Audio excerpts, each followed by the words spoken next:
দেখুন আমি ডুমুর নিয়েছি, যে ডুমুরের তরকারি করবো আজকে। ডুমুরগুলোকে আমি এইভাবে কেটে নেব, এইভাবে কেটে নিয়েছি। দেখুন ডুমুরটাকে আমি কেটে নিয়েছি। এবার কড়াইতে জল দিয়ে দেবো, ডুমুরটা সেদ্ধ করে বসিয়ে দেবো। একটু নুন দিয়ে দেবো।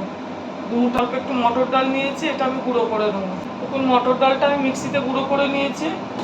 এর মধ্যে আমি একটু লঙ্কা কুচি আর আদা বাটা রেখেছি, ওর মধ্যে দিয়ে দেবো। নুন নিয়েছি, নুন দিয়ে দেবো। চিনি নিয়েছি, এর মধ্যে চিনি দিয়ে দেবো। দেখুন হলুদ নিয়েছি, সামান্য একটু হলুদ দিয়ে দেবো।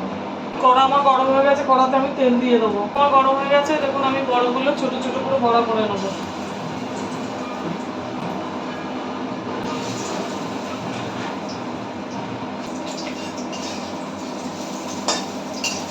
দেখুন বড়াগুলো আমার হচ্ছে।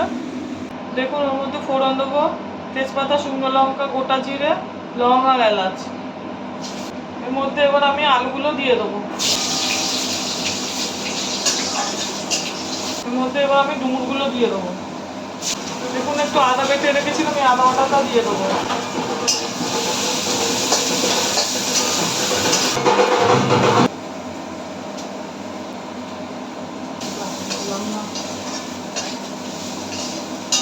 আমি একটু নুন দিয়ে দেবো, একটু চিনি দিয়ে দেবো। মধ্যে আমি একটু জল দিয়ে দেবো।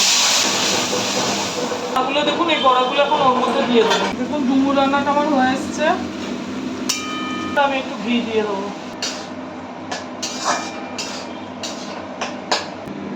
দেখুন ডুমুরটা আমার বানানো হয়ে গেছে। এইভাবে বাড়িতে বানিয়ে করে খাবেন, ভালো লাগবে। আর আমি এর মধ্যে মশলা দিয়েছি, কিন্তু বলাটা স্কিপ করে গেছি। আর আমার চ্যানেলটা লাইক, সাবস্ক্রাইব আর শেয়ার করে দেবেন।